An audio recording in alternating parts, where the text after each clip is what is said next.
आणि आता पाहूयात लोकसभेचा निवडणुकीचा विशेष कार्यक्रम छोटा पुढारी हिंगोलीमधून।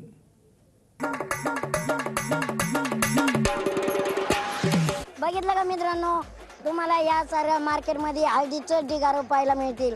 कशी शेतकऱ्यांनी पिकवलेली सोन्यासारखी हळद, हळदीसाठी प्रसिद्ध आहे बरं का खास। हळद विकायला आलो। बरं, चांगली विकते का? चांगली विकते। बरं थोडे 2 दिवसापासून भाव कमी झाले थोडे। बरं, किती भाव आता? काय आता 14,500 15,000 सध्या मोदी साहेबांची हवा आहे।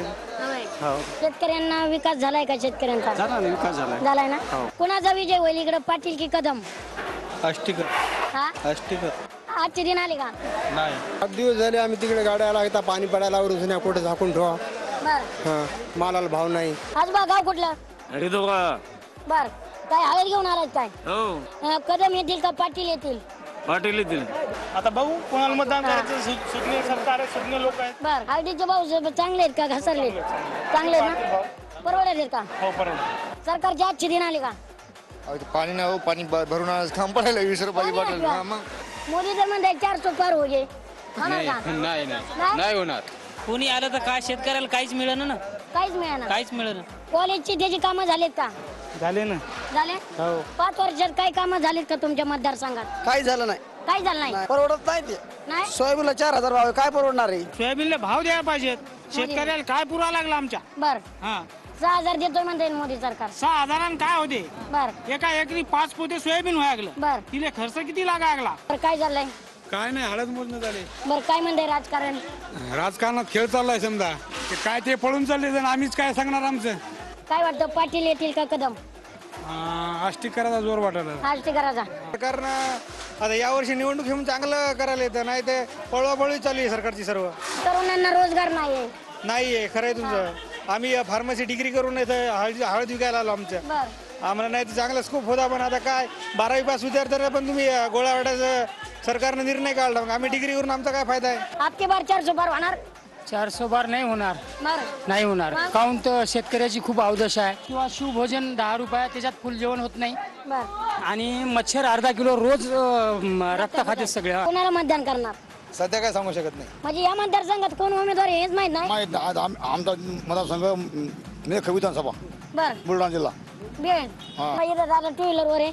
दादा कुठं काय म्हणता? कुठं चाललात? आम्ही असंच फिरायला निघलो।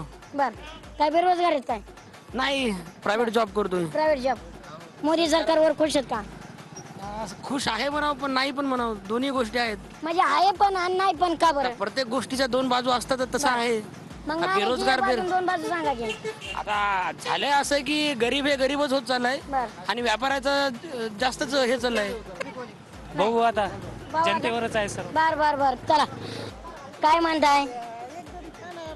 घरचे काय आंबे? नाही, बाहेरला 80 रुपये घ्यायचे, इकडे 100 रुपये, 110 रुपये इकायचे। परवडत आहे ना? परवडते कसं तरी, निघते आपली मंजुरी। कदम होईल का पाटील? बाय कदम येतील। कदम? हो तुम्ही खुश आहेत का? हो हा, हो, गाव कोणतं आजीबाई? हेच आहे। हेच आहे का? काय वाटतं इलेक्शन बद्दल? नाही, बर चला, मूग बजे का? मुंग भजे, मुंग वडा, आलू वडा। बर, काय वाटतं राजकारणात कोण कोणाला तळेल, कदम की पाटील? कदम येईल सर। कदम येईल का सर? पण काय वाटतं, चालू उमेदवारांना उमेदवारी दिली नाही। तरी काय याला मोदीचा आहे ना वरी। वरी आहे का? हो, हो, काय लय खात आहे निवांत। आरामानं बदल्या खायचं काही ना काही। हो, पण निवडणुकात काय वाटतंय, पाटील का कदम? आला बाबूराव। आला बाबूराव का? हा, मग दादा आपण काय करता? मी व्यापारी आहे कपड्याचा। बर बर बर, चालू खासदार यांना डावलून तुम्हाला उमेदवारी दिले, ही कुठेतरी मतदारांचा कुठेतरी आक्रोश पाहायला मिळेल का? का जनता खुश आहे? काय वाटतं, ते नाराज आहेत का? नाही, तसं काही नाराज नाहीत। त्यांना सुद्धा बाजूच्याच यवतमाळ वाशिम मतदारसंघामध्ये उमेदवारी दिलेली आहे। तर नेमका अजिंठा कायम मैदानात कशाचे जो उतरलाय, तर नागरिकांना काय आव्हान करताय? नागरिकांना एवढंच आवाहन करणार आहे की आपले पहिले खासदार हेमंतभाऊ पाटील यांच्या माध्यमातून खूप प्रश्न मार्गी लागलेले आहे। पेनगंगा प्रोजेक्टचा विषय होता, ते संपूर्ण मार्गी लागलेलं आहे. विकासाचे काय काय अजिंठे तुम्ही जनतेला काय सांगताय? विकासाचा अजेंडा आमचा ठरलेला आहे. आघाडीने सांगितलेला आहे की आम्ही MSP लागू करू, बर जे शेतकऱ्यासाठी सगळ्यात मोठा प्रश्न आहे. 7 उच्च पातळी बंधारे आणि जवळजवळ 7 ब्रिज विदर्भ आणि मराठवाड्याला जोडणारे ज्याचा विषय तुम्ही मंजूर केलेले आहे. टेंडर सुद्धा लागलेले आहेत. या जे महाराष्ट्र राज्याचे मुख्यमंत्री एकनाथभाई शिंदे यांनी जे या पावणे 2 वर्षात कामं केले, आतापर्यंतच्या इतिहासात कधीच कामं झाली नाही असे आम्ही कामं केले. काय परिस्थिती, अतिशय वाईट परिस्थिती आहे. कुठल्याही प्रकारचं काही काम झालेलं नाही आहे.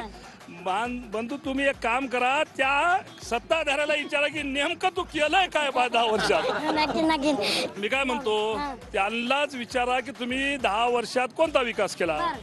त्यांना विचारा तुम्ही की 15 लाख रुपये प्रत्येकाच्या याच्यात आले का. बर त्यांना विचारा तुम्ही बस शेतकऱ्याला दुप्पट इन्कम झालं का. पण तरी इतर जिल्ह्यापेक्षा हा जिल्हा मागास ओळखला जातो का बरं? महाराष्ट्र गव्हर्नमेंटनं एकनाथभाई शिंदे साहेबांच्या माध्यमातून, देवेंद्र फडणवीस साहेबांच्या माध्यमातून, त्याचबरोबर उपमुख्यमंत्री अजितदादा साहेब यांच्या माध्यमातून आज जे महाराष्ट्र शासनाचा वाटा होता ते 700 कोटी रुपये रेल्वेच्या कामासाठी दिला. शेतकरी किती बेजार आहे, नवतरुण किती बेजार आहेत. 2 कोटी नोकऱ्या कुणीकडे गेल्या. एखादं तरी आपण या शेतकऱ्याला वीज कमी पडते आहे, एखादा थर्मल पॉवर किंवा एखादा सबस्टेशन या हिंगोलीमध्ये कुठेतरी केलंय का नवीन तयार या 5-7 वर्षामध्ये. हळदीचा प्रकल्प हा उद्धव बाळासाहेब ठाकरेंनी दिलेला आहे आणि तो पण अजून त्यांना इतके दिवस झाला देऊन सुद्धा त्याच्यात काहीही अजून केलेलं नाही त्या लोकांनी.